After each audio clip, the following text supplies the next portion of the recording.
Hello বন্ধুরা, তোমার সকলকে স্বাগতম তোমাদেরই চ্যানেল ডাব্লিউবি প্রাইভেট টিউশনে। আজকের এই ভিডিওতে আমরা এবিটিএ মাধ্যমিক টেস্ট পেপার 2023-24 পেজ নাম্বার 436-এ যে ভৌতবিজ্ঞান একটি প্রশ্নপত্র রয়েছে, এই প্রশ্নপত্রের বিভাগ ক এবং বিভাগ খ এর প্রশ্নের উত্তর নিয়ে আজকের এই ভিডিওতে আলোচনা করব। তো চলো ভিডিও শুরু করা যাক। দেখো, একের দাগের এক বলছে কোন জীবাশ্ম জ্বালানি তাপমাত্রা সবচেয়ে বেশি। Option number D LPG. একের দাগের দুই গ্রাম আণবিক আয়তনে এসটিপি এর মান। Option number C 22.4 litre. একের দাগের তিন চার্লসের সূত্রে লেখচিত্র কোনটি। অপশন নাম্বার সি হবে। নেক্সট প্রশ্ন দেখো, পরেরটা রয়েছে একের দাগের একের দাগের চার উষ্ণ বৃদ্ধিতে কোনো কঠিনের দৈর্ঘ্য প্রসারণ গুণাঙ্ক। অপশন নাম্বার সি অপরিবর্তিত থাকে। একের দাগের পাঁচ বলছে এসটিপিতে 44.8 লিটার H2S গ্যাসের মোল সংখ্যা কত হবে। দেখো কিভাবে করলাম এটা। দেখো, 22.4 লিটারের কত হচ্ছে 1 মোল হাইড্রোজেন, তাহলে 44.8-এর কত হবে 2 মোল হবে নিশ্চয়ই। উত্তর হবে অপশন নাম্বার বি 2 মোল। একের দাগের ছয় যে তড়িৎচুম্বকীয় তরঙ্গের কম্পাঙ্ক সবচেয়ে বেশি। অপশন নাম্বার সি গামা রশ্মি। একের দাগের সাত পাতলা লেন্সের ক্ষেত্রে লেন্সের আলোক কেন্দ্রের মধ্য দিয়ে গেলে আলোক রশ্মি কি হয়, সোজা পথে যায়। Option number C.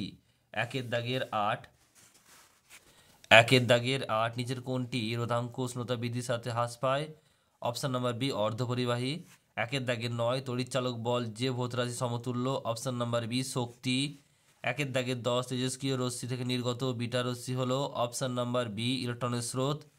একের দাগের 11 বলছে পর্যায় সারণীর কোন গ্রুপের কঠিন তরল ও গ্যাস এই তিন ধরনের মৌল দেখা যায়। অপশন নাম্বার সি 17 নম্বর গ্রুপে। নেক্সট প্রশ্ন দেখো, বলছে একটি ধ্রুবীয় দ্রাবক হলো। অপশন নাম্বার এ জল। এরপর রয়েছে দেখো পরেরটা। একের দাগে 13 নিচের পদার্থটি আর্দ্র অ্যামোনিয়া গ্যাস শুষ্ককরণে ব্যবহৃত হয়। Option number B CAO calcium oxide. তারপর বলছে দেখো 14টা নিচের কোন সংকর ধাতু জেডেন বর্তমান। অপশন নাম্বার বি পিতলে। এটা খুবই ইম্পর্টেন্ট প্রশ্ন। নেক্সট বলছে ইথানলের কার্যকরী মূলক হলো কি। অপশন নাম্বার বি, এটা হচ্ছে কি বন্ড CH3। এরপর হচ্ছে দেখো দুই দাগের বিভাগ খ দুই দাগের একটা বায়ুমণ্ডলের শীতলতম স্তরের নাম মেসোস্ফিয়ার। এরপর রয়েছে দেখো বায়োগ্যাসের মুখ্য উপাদান কি। উত্তর মিথেন CH4। অথবা প্রশ্ন একটি পুনরায় নবীকরণযোগ্য শক্তির উৎসের নাম কি। উত্তর হবে সৌরশক্তি, বায়ুশক্তি ইত্যাদি লিখে দেবে। তিনেরটা বলছে কেলভিন স্কেলে কোনো তাপমাত্রা গ্যাসের আয়তন শূন্য ধরায় হয়। উত্তর হবে শূন্য ধরায় কত 0 ডিগ্রি কেলভিনকে। আর যদি সেলসিয়াসে বলে কত বলবে, -273 ডিগ্রি সেলসিয়াস হবে। তারপরে প্রশ্ন দেখো কি বলছে, সত্য মিথ্যা লিখতে হবে। বলছে গ্যাসের অণুগুলির মোট শক্তি অণুগুলির মোট স্থিতি শক্তি ও মোট গতিশক্তির যোগফল, এটা হচ্ছে ঠিক, সত্য হবে। এরপরে যদি দেখো পাঁচেরটা সমান উষ্ণতা পরিবর্তনের সময় গ্যাসের আয়তন প্রসারণ কি সমান হয়।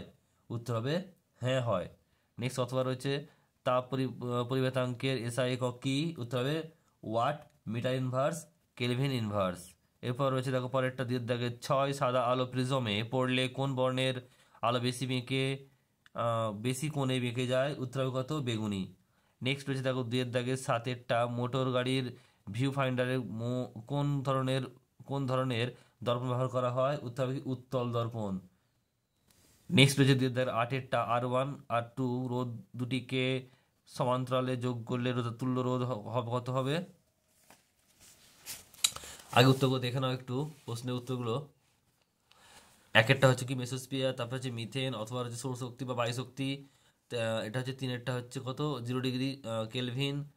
আর সেলসিয়াসে বললে -273 ডিগ্রি সেলসিয়াস হবে। আর চারেরটা হচ্ছে সত্য, পাঁচেরটা হ্যাঁ অথবা হচ্ছে ডাব্লু মানে watt, metre inverse, kelvin inverse. আর ছয়েরটা হচ্ছে বেগুনি। আর সাতেরটা হচ্ছে উত্তল দর্পণ। আটেরটা বলছে তুল্য রোধ 8 হলে, ক্যাপিটাল আর হলে তাহলে 1/R=1/r1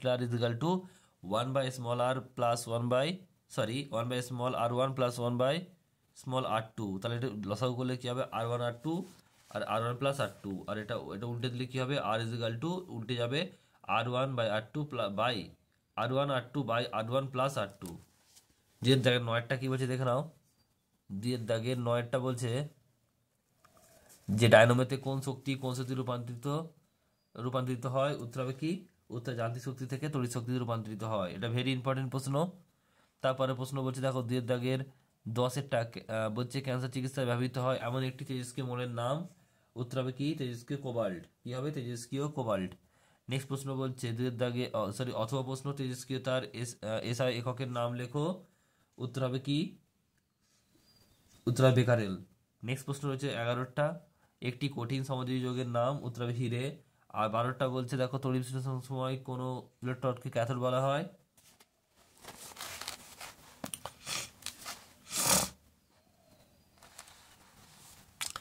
যে তড়িৎদ্বারটি ব্যাটারির ধনাত্মক বা নেগেটিভ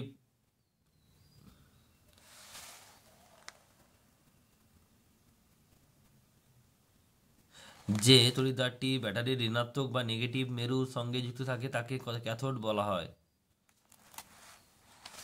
নেক্সট প্রশ্ন দেখো পরেরটা কি বলছে।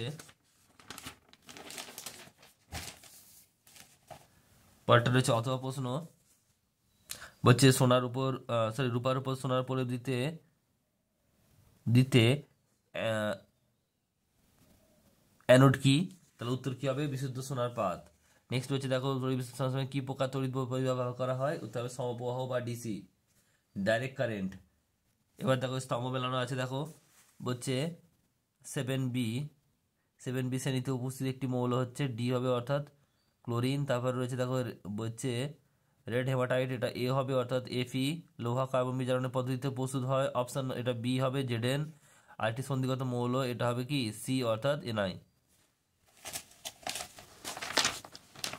তারপরে প্রশ্ন রয়েছে দেখো, এটা হচ্ছে দেখো 15টা রয়েছে কি, ওই NH4 NO2 কে উত্তপ্ত করলে কোন গ্যাস নির্গত হয়, উত্তর হবে কি, নাইট্রোজেন গ্যাস। তারপরে প্রশ্ন বলছে শূন্যস্থান পূরণ করো, বলছে CaCl2 প্লাস N2 1100 ডিগ্রি মানে 1100 ডিগ্রি উষ্ণতায় ড্যাশ আর কার্বন উৎপন্ন হয়, উত্তর হবে কি, উত্তর হবে, এটা হচ্ছে অথবা প্রশ্ন, উত্তর হবে CaNCn।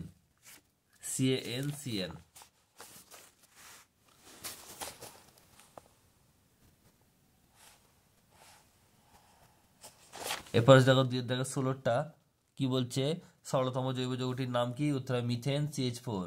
তারপরে প্রশ্ন রয়েছে দেখো, তারপর রয়েছে যে বলছে CH3 CH2 আর CH3 এর ইফেক্ট নাম কি, কি হবে তাহলে 2-in-1 বিউটানল।